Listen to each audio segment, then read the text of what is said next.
Assalamualaikum warahmatullahi wabarakatuh. Perkenalkan, nama saya Eka Ramadan dari Prodi Manajemen kelas Manajemen 23A NPM 23411064. Di sini saya ingin menjelaskan Focus Group Discussion atau FGD.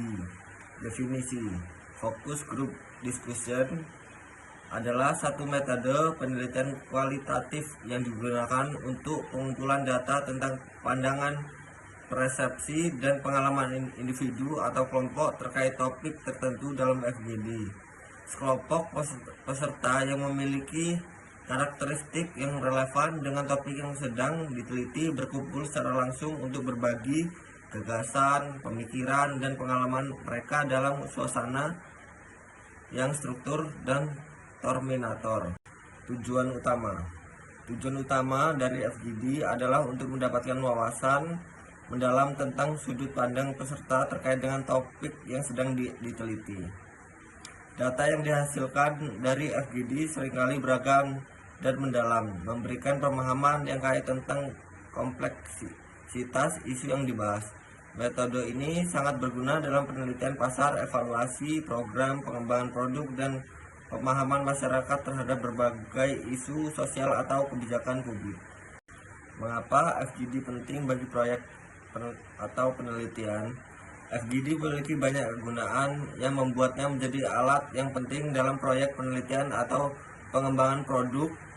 Pertama-tama, FGD memungkinkan peneliti atau pengembangan untuk mendapatkan pemahaman mendalam tentang pandangan, sikap, dan pengalaman peserta terkait dengan topik yang sedang diteliti. Penting karena data kualitatif yang dihasilkan dapat memberikan wawasan yang lebih dalam daripada hanya mengandalkan dari kuantitatif. Selain itu, FGD memungkinkan para peserta untuk berinteraksi satu sama lain, memperkuat gagasan, dan memunculkan perspektif yang mungkin tidak akan muncul jika mereka hanya diwawancara secara individu. Populasi dan sampel. Informasi tentang peserta FGD dan cara pemilihan sampel. Informasi tentang peserta FGD sangat penting untuk memastikan representasi yang relevan dan diversitas dalam diskusi. Pemilihan sampel harus dilakukan secara cermat untuk memastikan bahwa peserta memiliki keahlian, pengalaman, atau wawasan yang relevan terkait topik yang dibahas dalam FGD. Pertama, peneliti harus menentukan kriteria inklusi yang jelas untuk peserta FGD, seperti usia, jenis kelamin, latar belakang, pendidikan, atau pengalaman kerja. Setelah itu, peneliti dapat menggunakan metode pengambilan sampel yang sesuai seperti provosif sampling, snowball sampling, atau quad sampling tergantung pada tujuan dan karakteristik populasi yang diinginkan. Struktur FGD yaitu 1. Pendahuluan, sambutan, dan pengantar moderator, penjelasan tujuan dan pentingnya FGD, perkenalan peserta. 2. Icebreaker atau warm-up, aktivitas atau pertanyaan ringan untuk memecah kelakuan dan membangun suasana yang nyaman di antara peserta. 3. Pembahasan topik utama, penyajian topik atau pertanyaan utama yang ingin dibahas. Diskusi terfokus dengan meminta pandangan dan pengalaman peserta terkait topik tersebut. 4. Pertanyaan tambahan. Fasilitator menyampaikan pertanyaan tambahan atau topik yang mungkin muncul selama diskusi untuk diskualifikasi lebih lanjut. 5. Ringkasan atau kesimpulan. Fasilitator merangkum poin-poin utama yang telah dibahas. Peserta diberi kesempatan untuk membahas atau mengkoreksi informasi. 6. Evaluasi dan umpan balik. Peserta diberi kesempatan untuk memberikan umpan balik tentang pengalaman mereka dalam FGD. Peran pengamat dan pencatat. Pengamat biasanya merupakan anggota tim penelitian atau staf yang bertugas untuk mengamati interaksi dan dinamika kelompok selama FGD. Pengamat tidak berpartisipasi aktif dalam diskusi, tetapi mencatat observasi penting tentang ekspresi wajah, bahasa tubuh, dan interaksi antar peserta. Pencatat bertanggung jawab untuk merekam secara akurat semua informasi yang diungkapkan selama FGD.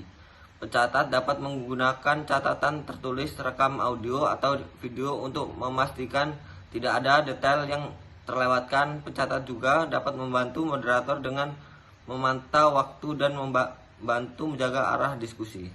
Etika dan privasi. Pentingnya menjaga kerahasiaan dan privasi peserta dalam FGD.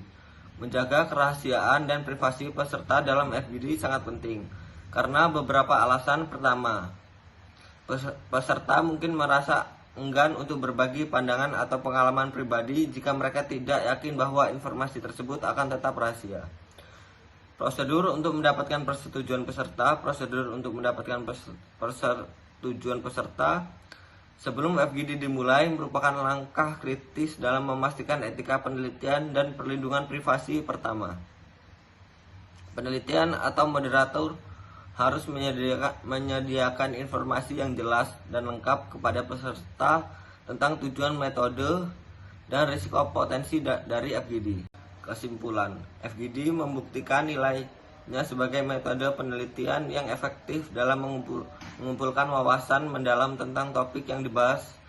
Diskusi yang dipandu dengan baik memungkinkan para peserta untuk berbagi pandangan, pengalaman, dan gagasan dengan cara terbuka dan terstruktur.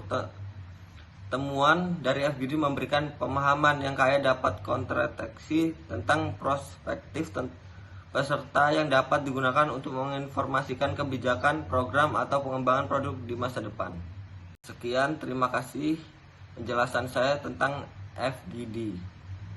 Wassalamualaikum warahmatullahi wabarakatuh.